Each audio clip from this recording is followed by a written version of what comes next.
کاسەی پڕ ئاشتی ماڵە، بەڵام کاسەی هەرێمی کوردستان ئێستا بەتاڵ کراوەتەوە و ململانێ و ئاڵۆزی ماڵەکەی گرتووەتەوە. ئەمەش خەڵکی بێزار و نیگەران کردووە و لە لایەکی ترەوە دابڕینی کۆمەڵایەتی بە هۆی ڤایرەسی کۆرۆناوە دەرفەتی بۆ خەڵک کەم کردوتەوە تا دەرونیان ئارام بکەنەوە. پێشەنگایەکی شێوەکاری جوڵە دەخاتەوە دەربەنیخان و بینەران و بەشداربووەکانی دەڵێن گەشتێکی ڕۆحی بوو. کە هونەرمان زیاتر وەکوتم جوانەکانە بێنێت، ئەوەی کە ئەی بینێت ئەوێ بیخاتە ڕوو پیشانی بینەری بات کە ئەمە وە ئەکات دەرونێتی بەرامبەریشی وە خۆی لێ بکاتەوە، کە ئەمە شتێکە بەجددی ینی زۆر پێویستە بۆ تایبەت ئەم کاتی ئێستا. بەڵێ خۆی شێوەکاری ئیشێکە ینی مێشک ئارامەکاتەوە، ینی هەستەکەی کە بە تەنها دانیشی وێنە دروستەکەی ینی ئاگاو لە هیچ دەوروبەری خۆت نابێ، تەنها سەرنجەیەتە سەر دروستکردن و جوانی ڕستمەکە.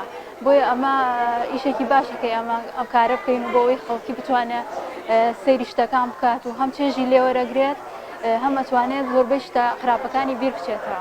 ئەم کچە شێوەکارە دەڵێت لە قوتابخانە دەرفەتێکی باش بوو، وێنەکانم پیشانی هاوڕەکانم و مامۆستاکانم دەدا، دڵخۆشم دەکردن.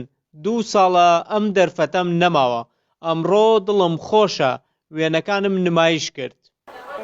کاتی من وێنەکانمە بۆ قوتابخانە هاوڕەکان و مامۆستاکان دڵخۆشە بوون کاتێ وێنەکانیان نەبینی.